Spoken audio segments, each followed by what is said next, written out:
restless companion. I hope the wind can set you free. Right across that golden sun, I'll be laying here in the shade of this tree. Hey everyone, it's Rob with 4 Songs, coming at you with another episode pretty quickly after my last one. And guess what? I got some more in the can. I'm not going to guarantee they're going to come out this fast, but you should just stay tuned and subscribe nonetheless if you haven't already. Check me out on Twitter at 4songs2. That's at 4songs number 2, so you don't miss anything. As for this episode, this is my latest episode of 4 Songs Singles, and it's been a long time coming.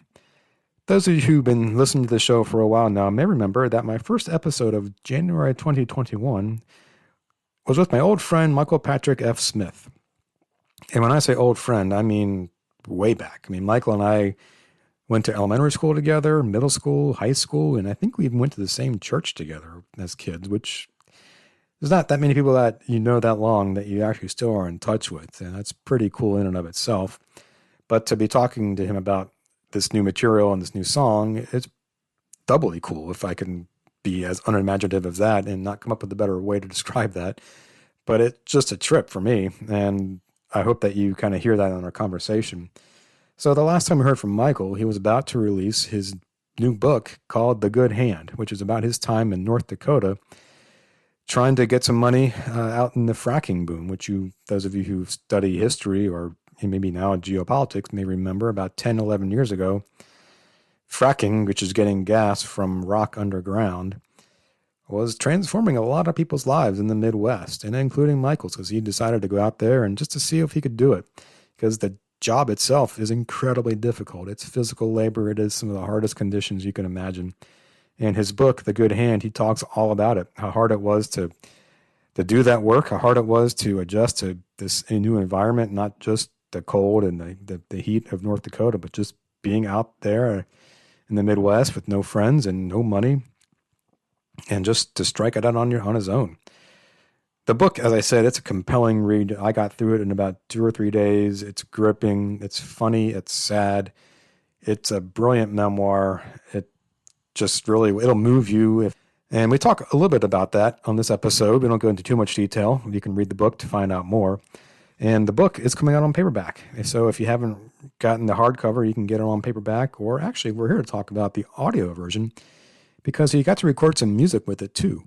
In fact, we're going to talk about one song in particular called Restless Companion, which is about, well, the book itself, which is interesting because he talks about how this song is about him saying goodbye to the book. The goodbye, not just to the book, but to the writing of it, and that the adventures that this book is going to have without him. So I don't want to spend too much more time going in the back and forth about it because it's such a fun interview here. I think you'll enjoy it. Again, it's 2 old friends who haven't caught up in a while who get a chance to just kind of shoot the shit, talk about new music, talk about his adventures and what's coming up next. And Michael is actually about to embark on the second leg of his tour. He did some East Coast dates where he's reading from the book, also playing some material, and he's about to strike out back to North Dakota for the first time since the book came out to do a couple shows out there too and catch up with some of his old friends. So go check it out, thegoodhand.org, and listen into this episode of 4 Song Singles. So please welcome Michael Patrick F. Smith back to 4 Songs. Hey, Mike, welcome back to 4 Songs Singles. It's great to see you again. It's good to see you, man, for sure. Yeah, so we were talking earlier. I mean, the book's been out. I loved it. It's a great read. It's called The Good Hand. How have things been for you the last year and a half or so since we last talked? Oh, yeah. I mean, it's been a wild year, right? Because everything that's been happening on Earth has been pretty trippy. And then, I had I guess I talked to you before the book had come out. Yeah, it was just about to come out.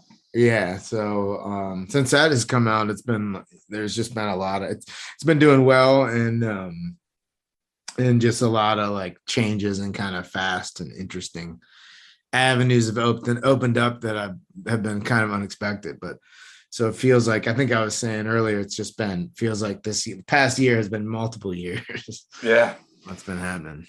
Yeah, well, that's awesome. Like I said, I love the book, and you and I grew up in the same area together, the same town. We maybe even gone to the same church. I don't even think that's possible.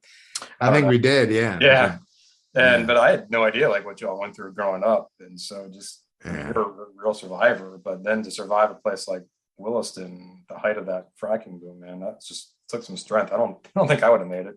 Yeah. Yeah. Yeah. It's been a long journey, I guess. It's one of the things that's sort of the most interesting about having written a book that's about my life and having it out in the world is that people know so much about me right now.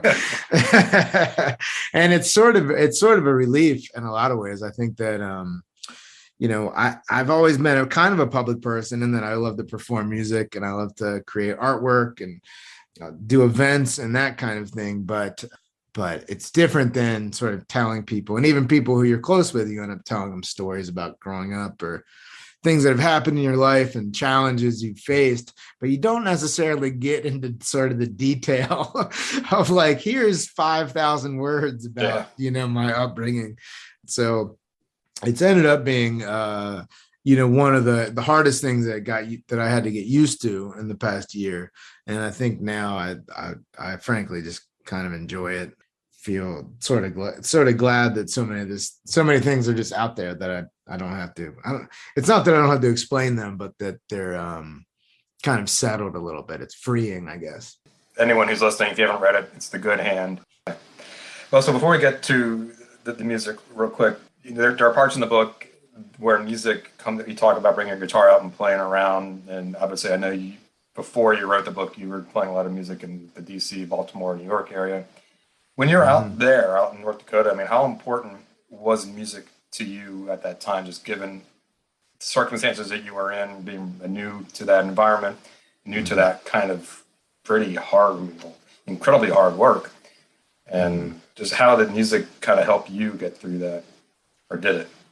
Definitely did. And I find that, being able to sort of sit down with the guitar and play a song, no matter where you are. And a little background with the book was that I had moved to North Dakota, and I didn't have any community there. I didn't really have any friends there, but I'd gone there to get a job along with sort of people from all over the country. And it was pretty lonesome for sure at first. So there was the chance just to kind of like take meditative breaks and be with myself, and doing that through playing the guitar helps my sanity for sure. And then the other thing that I would say is that there's no better thing to travel with than a guitar or the ability to sing or play an instrument. And that it sort of has the ability to open you up to a group of friends, or just kind of immediately it gives you a chance to have connections with people. So for instance, in North Dakota, there was a flop house I lived in that it's like 3-bedroom townhouse, and there are about 15 or 16 people living there, kind of depending on the day, including this group of Jamaican guys who I lived with. We'd hang out, and while I tried to play Bob Marley songs, they always wanted me to play reggae songs, which is not my genre, nothing I would ever do in public. But it was a great way for us to kind of hang out and communicate, I also remember that, there's a Woody Guthrie song called I Ain't Got No Home. And while I was in North Dakota, so many people were homeless, was just kind of the deal. People showed up there and slept in their trucks and then tried to get work. And I remember playing that song for a couple guys. And one of them was just like, oh, I really, just really, really responded to it. This idea of traveling around looking for work and sleeping in trucks and that kind of thing, But a song from the Depression sort of jumped through time and really meant a lot to these guys that I met. Yeah. Cool. Well, speaking of music, let's talk about Dakota, and which, as I understand, we'll talk about one song in particular called Restless Companion. Now, this Dakota, just tell us a little bit about what's about it. It was recorded kind of in companion to the audio version of The Good Hand. Is that right? Yeah, so when I did the audiobook, and I was able to narrate it myself, which was great, partnered with Random House, and they gave me a little bit of a budget to record songs for the audiobook. And so I had a bunch of songs that I'd written. One is a demo that I made when I just got it back from North Dakota, from the oil field, and a couple songs, and just a handful of songs that sort of related to me, to the themes in the book and the ideas in the book. And so Restless Companion, the song that we're going to talk about, is a little bit of an outlier. I did that this summer after the audiobook came out. Okay. So most of these songs were available only if you listen to the 14 hours of me reading my memoir. Yeah. And now I'm putting them all up on streamers, and excited to get them out to the world.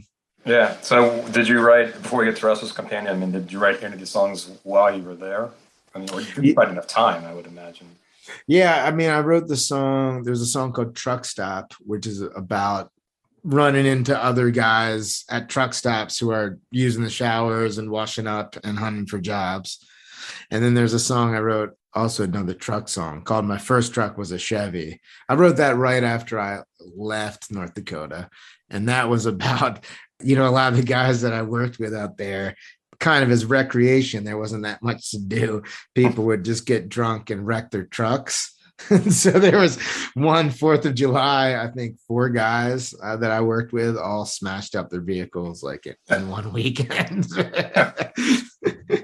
And my good friend Tyler, he was a great storyteller, and he just told this kind of stem winder of a story about how he'd wrecked his truck and then got a different truck. And so the goal was actually to write like a pop country song. I wanted to write a popular country song, but it ended up being about wrecking a truck. And I named Fords and Chevys. So I don't know that anybody would really put that on a commercial, but yeah. You never know.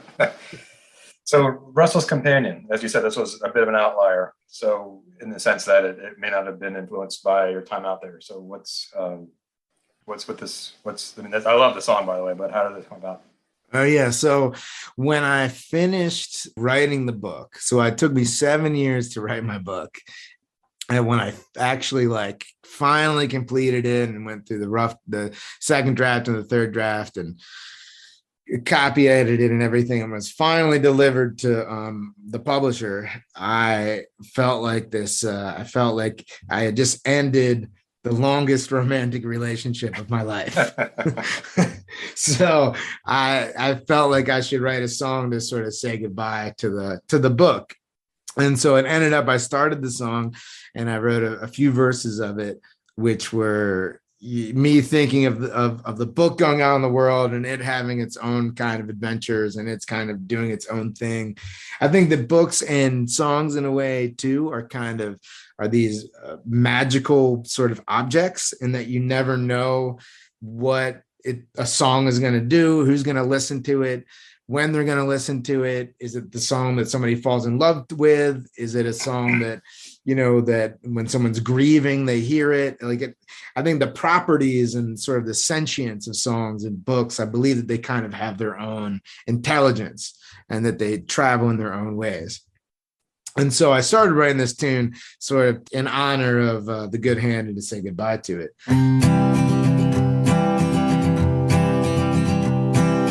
Fare you well, restless companion. I hope the wind can set you free. Right across that golden sun, I'll be laying here in the shade of this tree. Fare you well, restless companion. I hope the river gives you what you need. Babble and bubble with the burbling brook. I'll be whispering in the rustle of the leaves. And then I hadn't finished it though.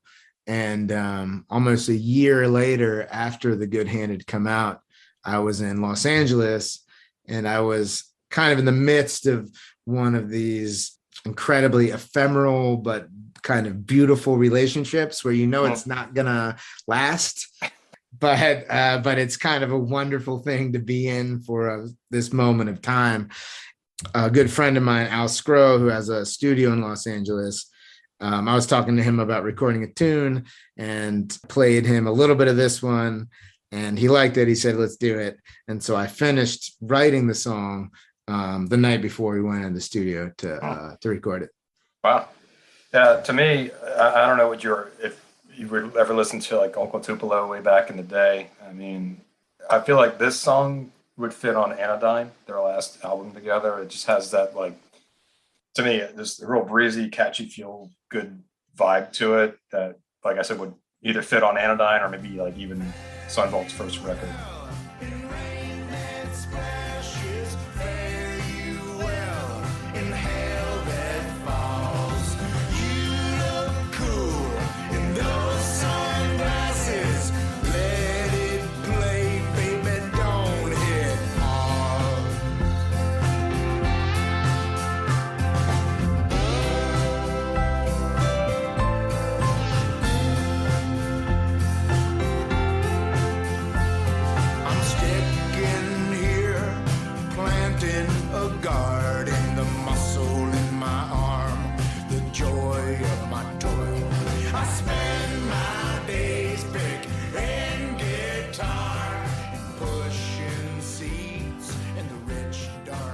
Yeah, I just like that.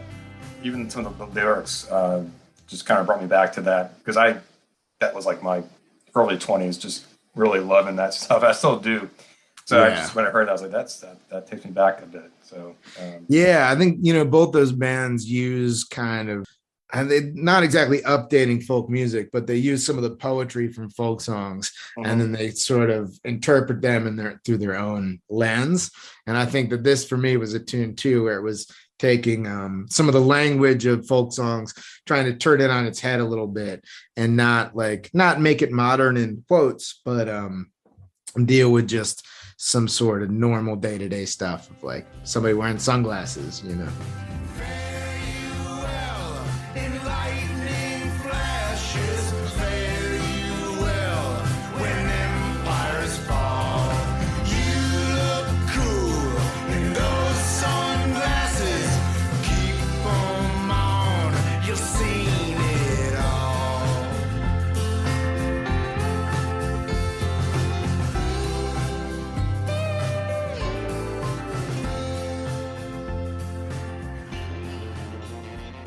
Yeah, that's the line that I like. That's the one that really jumped out at me, that keep them on because you've seen it all. And is that about anyone in particular, or is that you mentioned the relationship or the book? Yeah. Yeah, to a certain extent. That was maybe more about the relationship. I'd have to go back in time to like figure it out. But that funny thing of when some people look cool when they wear sunglasses, they just look like, you've seen it all, or you've been through these experiences, Some of it's kind of fun wordplay. Usually when I write a song, I do it in 10 minutes. And if I don't finish it in that period of time, I never finish it. And what's funny with this song, like this song, I have trouble remembering the lyrics because I didn't write them in one burst. It's interesting to me whenever I am actually actively craft a song, I have much harder time remembering it.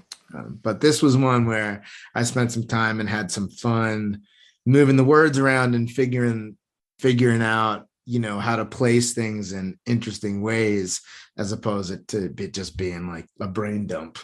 Right. Yeah. It's like the rhymes are a little different, and even the pace, it feels a little different than like a traditional like chorus, verse, chorus.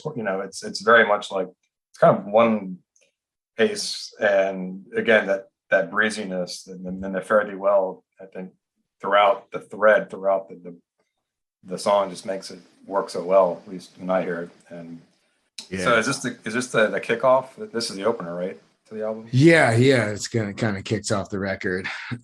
Yeah, so it sets a tone. I mean, it's kind of fun to start with the ending, I guess. So this book was me saying good. This song is me saying goodbye to the book, Though nobody would ever know that unless I told them. These shows. But it's sort of a bittersweet song, I guess. Yeah.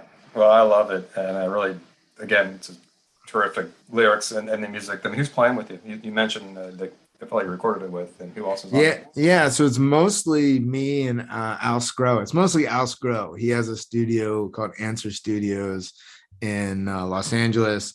Al was one of the founders of the Hotel Cafe, and he used to play with Gary Jules quite a bit. He's kind of played with a ton of different people. So he plays the drums and the bass and the slide guitar and the piano. And then there's a great guitar player, Taylor Kropp, who came into the session and laid down just sort of a ripping electric guitar solo.